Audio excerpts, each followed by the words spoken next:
देखिए, GST 3B file करते समय एक कॉमन मिस्टेक्स है जो मैक्सिमम टैक्स पेयर करते हैं। मैं बात कर रहा हूँ आईटीसी सेटअप को लेकर, यानी कि as per rule 88A of CGST rule 2017 government ने हमें एक मैनर बताया हुआ है। इस रूल में एक मैनर बताया गया है जो हमें ये बताता है कि किस मैनर में किस तरीके से हमें अपना इनपुट टैक्स क्रेडिट जो है अपने लाइबिलिटी के साथ सेटअप करना होता है। लेकिन इसके अभाव में बहुत से टैक्स पेयर जो है गलती करते हैं, डिपार्टमेंट की तरफ से भी दिक्कतें आने लगती है, जिसके कारण तो आज के इस वीडियो में मैं बताऊंगा क्या सही तरीका होता है, क्या प्रॉपर मैनर होता है, क्या रेशियो होता है और रूल 88 में क्या तरीका बताया गया है जिसके तहत हमें अपना इनपुट टैक्स क्रेडिट जो है यूटिलाइज करना चाहिए वाइल फाइलिंग जीएसटी 3B। तो बहुत इंपॉर्टेंट वीडियो होने वाला है, बस आपको अंत तक देखना होगा, सारी चीज़ें आपको क्लियर हो जाएगी। वीडियो को लाइक से कर दीजिएगा, चैनल को सब्सक्राइब कर लीजिए, बेल आइकन कॉल पर सेट कर लीजिए, ऐसे रेगुलर प्रैक्टिकल वीडियो आपके पास रेगुलर पहुंचती रहेगी। चलिए बिना किसी देरी के स्क्रीन पर चलते हैं। तो सेट ऑफ सीखने से पहले मैं आपको बता देता हूँ कि रूल 88 क्या होता है। रूल 88 एक्चुअली इंट्रोड्यूस हुआ था एज पर नोटिफिकेशन 16/2019 में हुआ था, जो कि डेटेड था 29 मार्च 2019। इनपुट टैक्स क्रेडिट को सही तरीके से किस मैनर में यूटिलाइज करना था, ये सेक्शन उस समय इंट्रोड्यूस हुआ था as per rule 88 CGST rule 2017 के अनुसार। अब इसका ऑब्जेक्टिव क्या था? इनपुट टैक्स क्रेडिट यूटिलाइजेशन को सिंप्लीफाई और ऑप्टिमाइज करना, मैक्सिमम यूटिलाइजेशन ऑफ आईजीएसटी, यानी कि आईजीएसटी का सबसे ज़्यादा से ज़्यादा यूटिलाइजेशन हो सके। उसके बाद CGST AGST, avoid blocking credit, credit जो है ब्लॉक ना हो, आईजीएसटी जो है प्रॉपर तरीके से यूटिलाइज हो। देखिए ये रूल 88 बेसिकली बोलता है कि आईजीएसटी, सीजीएसटी और एसजीएसटी तीन तरह के टैक्सेस होते हैं अपने जीएसटी में। तो आईजीएसटी का कंजम्पशन सबसे पहला होना चाहिए, यानी कि आईजीएसटी का लायबिलिटी आईजीएसटी के साथ, फिर सीजीएसटी, फिर एजीएसटी, फिर सीजीएसटी का लायबिलिटी आईजीएसटी के साथ, फिर जो सीजीएसटी तो सीजीएसटी के साथ। उसी तरह एजीएसटी का लायबिलिटी पहले आईजीएसटी के साथ, फिर उसका जो रिलेवेंट है एजीएसटी के साथ। इसके बाद जो बचता है, इसके बाद एक चीज़ यहाँ पे आपको ध्यान रखना होगा कि इंटर जो यूटिलाइजेशन होता है सीजीएसटी एजीएसटी में नहीं होता है। ठीक है, तो ये बेसिकली मैंने क्या बताया, क्या प्रॉपर सेटअप का रूल है, वो मैं प्रैक्टिकली आपको बताऊंगा। तो उसी के एग्जाम्पल का हम लोग लेते हैं। यहाँ पे लिखिए आईटीसी मान लीजिए अवेलेबल है किसी पीरियड का 500, 300 और 300 करके, सीजीएसटी एजीएसटी और आईजीएसटी का। लाइबिलिटी उस महीना का क्या है? आईजीएसटी 200 रुपया है, उसके बाद आपका सीजीएसटी 400 और एजीएसटी 400। ये हम लोग किसी पर्टिकुलर मंथ का एग्जाम्पल के लिए हम लोग यहाँ पे ले लिया। अब चलिए इसको हम लोग देखते हैं सेटअप कैसे करते हैं। जैसे 3B हम लोग भरते हैं, तो 3B में आपका 3.1 टेबल में हम लोग आउटपुट जो हमारा होता है आउटपुट लाइबिलिटी वो डालते हैं। तो आईजीएसटी सीजीएसटी एजीएसटी मैंने यहाँ पे डाल दिया 500, 300, 300 करके। ठीक है, फिलहाल के लिए मानते हैं कोई आरसीएम की लाइबिलिटी नहीं है। इनपुट आया टेबल 4 में आया 200, 400, 400 करके, जो कि ऑटो रिफ्लेक्ट, अभी आपको पता है कि सब कुछ ऑटो रिफ्लेक्ट हो रहा है। 3B में जो आउटपुट है और इनपुट दोनों ऑटो रिफ्लेक्ट हो रहा है। तो इस तरह से हमारा ये इनपुट टैक्स क्रेडिट है। अब यहाँ पे हम लोग सेटअप कैसे करते हैं? सेटअप में हमें यहाँ पे ध्यान देना होगा क्या प्रॉपर तरीका है। तो हमारा इनपुट टैक्स क्रेडिट का स्टेटस क्या हो गया भैया? इनपुट टैक्स क्रेडिट का स्टेटस हो गया भैया ये 200 रुपया अपना है आईजीएसटी, 400 और 400 करके हो गया अपना सीजीएसटी और एजीएसटी। ये इनपुट अवेलेबल है। और लाइबिलिटी यहाँ पे देखिए आ गया 500, 300, 300 करके लाइबिलिटी।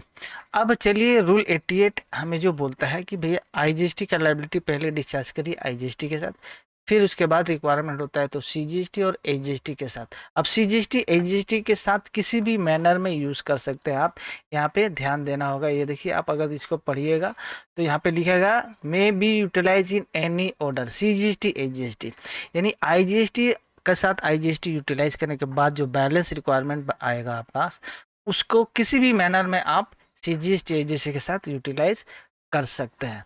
तो यहाँ पे हम लोग प्रैक्टिकली लेते हैं। मान लीजिए 500 रुपया का लाइबिलिटी है। अब यहाँ देखिए यहाँ पे सिर्फ 200 रुपया ही इनपुट टैक्स क्रेडिट यहाँ पे पड़ा हुआ है। अब इसमें हम लोग को तो शॉर्ट हो जा रहा है, तो पहले जो पूरा का पूरा आईजीएसटी का लाइबिलिटी 500 में 200 रुपया हम लोग यहाँ पे यूटिलाइज कर देंगे। देखिए अब 200 मैंने यूटिलाइज कर दिया, उसके बावजूद भी देखिए 300 रुपया अभी भी रिक्वायर्ड है, तब जाके ये फुलफिल होगा। अब 300 रुपया जब रिक्वायर्ड है, तो जैसे ये रूल 88 बताया कि आईजीएसटी यूटिलाइज करने के बाद जो बैलेंस बचेगा उसको आप किसी भी मैनर में CGST AGST से ले सकते हैं, यानी पूरा आप चाहे तो CGST से ले सकते हैं या आधा आधा करके CGST AGST से भी दोनों से ले सकते हैं। तो यहाँ 300 और रिक्वायर्ड है, इस 300 को मैं चाहूँ तो 150 करके CGST और AGST से आप यूटिलाइज कर सकते हैं, या पूरा 300 ही मैं CGST से यूटिलाइज करूँगा। अगर यहाँ पूरा 300 मैं मारता हूँ, यह देखिए 0 हो गया, कोई एक्स्ट्रा कैश वगैरह कोई एक्स्ट्रा ITC की ज़रूरत नहीं पड़ेगी। या फिर इसी को 150 + 150 CGST AGST से मैंने यहाँ पे यूटिलाइज कर दिया।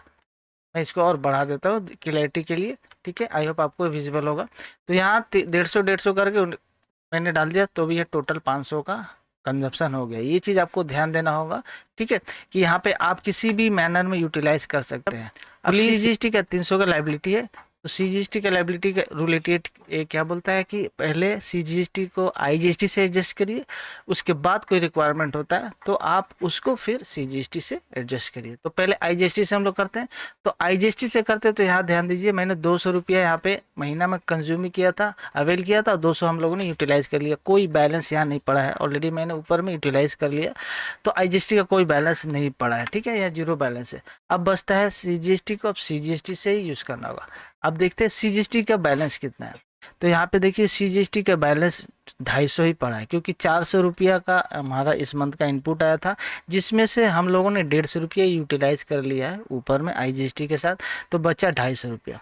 अब इसमें सिर्फ हम लोग 250 का ही यूटिलाइज कर सकते हैं, यानी 250 का यूटिलाइज किए। अब इसके बाद भी देखिए 50 रुपीज़ रिक्वायर्ड है। अब ये जो CGST का 50 रुपया और रिक्वायर्ड है, ये अपने को कैश में पे करना पड़ेगा, क्योंकि और कोई ITC अवेलेबल यहाँ पे नहीं है। भूलिएगा अगर आपकी सर HGST में आपका ITC तो पड़ा हुआ, तो HDST और CGST और HGST आपस में यूटिलाइज नहीं हो सकते। CGST का लाइबिलिटी इनपुट टैक्स क्रेडिट और HGST का इनपुट टैक्स आपस में यूटिलाइजेशन नहीं होता है, ये आपको ध्यान रखना होगा। HGST अब अपने को HGST का लाइबिलिटी 300 रुपया है, अपने को यूटिलाइज करना है 300 रुपया, लेकिन बैलेंस पड़ा हुआ है HGST का 250 ही। हम लोग मैक्सिमम 250 ही यूज़ कर सकते, उससे ज़्यादा तो कर नहीं सकते। अब इसके बाद कोई बैलेंस पड़ा हुआ नहीं है, अपने को यहाँ भी 50 रुपये, यानी कि ये दोनों 50-50 करके अपने को पेमेंट करना ही पड़ेगा, ठीक है। ये कैश में अपने को पेमेंट करना पड़ेगा, क्योंकि इनपुट टैक्स क्रेडिट यहाँ पे अवेलेबल नहीं है। अब इसी सिनेरियो को मान लेते हैं, थोड़ा सा चेंज करते हैं, कि मान लीजिए इसी सिनेरियो में ओपनिंग, मान लीजिए लास्ट मंथ का कोई इनपुट टैक्स क्रेडिट बैलेंस पड़ा हुआ है। एग्जांपल के लिए पकड़ लेते हैं कि से फॉर एग्जांपल 500 CGST और 500 HGST बैलेंस पड़ा हुआ है इसी सिनेरियो में, तो क्या केस हो जाता है। देखिए अब इसी केस में क्या होता है, 500 ओपनिंग का बैलेंस पड़ा हुआ है, इसको हम लोग फिलहाल के लिए ये क्लियर कर लेते हैं, ठीक है। तो 500 ओपनिंग बैलेंस आ गया और 400 इस महीने का। यहाँ पे देखिए 900 रुपया का मंथली का इनपुट टैक्स क्रेडिट हो गया टोटल। अब इस केस में क्या होता है, इसको हम लोग फिर से डिलीट करते हैं और फिर से इसको सेटअप करते हैं रूल। अब चलिए हम लोग सेटअप करते हैं। 500 रुपया IGST अपने को लेना है, पड़ा यहाँ कितना है IGST 200 रुपया, 200 रुपया यहाँ हमने यूटिलाइज कर दिया, और बैलेंस अपने को कितना चाहिए 300 रुपया यहाँ से चाहिए। अब यहाँ पे देखिए IGST यूज़ करने के बाद CGST हम लोग यूज़ कर सकते हैं। इस CGST में बैलेंस कितना पड़ा हुआ है 900 रुपया। अब इसमें क्या है, यहाँ पे जैसे बताया मैंने कि रूल 88 में बोला गया कि इस IGST यूटिलाइज करने के बाद CGST AGST किसी भी मैनर में ले सकते हैं, तो आप चाहे तो दोनों में से मिला के ले सकते हैं। इस 300 का 150 जैसे पहले लिए तो वैसे भी ले सकते हैं। तो चलिए मैं 50 150 150 करके यहाँ पे कर देता हूँ, ठीक है। ये क्लियर हो गया, दोनों से मैंने ले। इससे क्या हुआ कि हम लोगों ने CGST और HGST इक्वली यूटिलाइज किया। यहाँ पे देखिए 750 इक्वल यहाँ पे बैलेंस CGST AGST पड़ा हुआ। तो IGST का लाइबिलिटी IGST के साथ, CGST AGST के साथ। अब CGST का लाइबिलिटी क्या क्या रूल है, 88 में क्या बोला गया है कि CGST का लाइबिलिटी पहले IGST में यूज़ करिए, उसके बाद CGST में यूज़ करिए। तो 300 रुपया का लाइबिलिटी हम लोग पहले IGST से यूज़ करेंगे, तो यहाँ पे IGST देखिए ऑलरेडी नील हो गया है, ख़त्म हो गया, तो हम IGST यूज़ नहीं कर सकते। बचता है CGST का लाइबिलिटी, CGST से यूज़ करना। CGST यहाँ पे 750 पड़ा हुआ, तो हम लोग उसमें से बैलेंस इसमें जो लगेगा 300 रुपया, उससे हम लोग यूटिलाइज कर देते हैं, ठीक है। यूटिलाइज करने के बाद ये खत्म हो गया अपना CGST का भी लाइबिलिटी। अब सिमिलरली HGST का लाइबिलिटी हम लोग HGST के साथ यूज़ कर लें, क्योंकि IGST का बैलेंस पड़ा हुआ नहीं है। तो ये खत्म हो गया यहाँ पे, क्योंकि बैलेंस ऑलरेडी पड़ा हुआ है, ऑलरेडी 450 यहाँ पे करके बैलेंस पड़ा हुआ है, इसीलिए अपने को इस केस में कोई टैक्स पे नहीं करना पड़ेगा। ठीक है, तो अगर तो इस तरह से अपना जो रूल 88 है ये हमें ये मैनर बताता है, प्रोसेस बताता है कि हम अपने इनपुट टैक्स क्रेडिट को किस तरह से सही तरीके से, किस तरह से हम अपने इनपुट टैक्स क्रेडिट को लाइबिलिटी के साथ सेटअप करेंगे एज पर रूल 88। तो गाइस आई होप आपको अच्छी तरह से ये सेट ऑफ जो रूल है नया वो समझ में आ गया होगा। कोई डाउट है क्वेश्चन जरूर करिएगा। वीडियो अच्छी लगी तो ज़्यादा से ज़्यादा शेयर करिए और एक लाइक जरूर कर दीजिएगा। चैनल के साथ बने रहिए, ऐसे रेगुलर वीडियो आपके पास रेगुलर पहुंचती रहेगी इनकम टैक्स और जीएसटी के बारे में। बेल आइकन कॉल पर सेट कर लीजिए रेगुलर इंटीमेशन के लिए। इस वीडियो में खत्म करते हैं, मिलते हैं नेक्स्ट वीडियो में, तब तक के लिए थैंक्स फॉर वॉचिंग।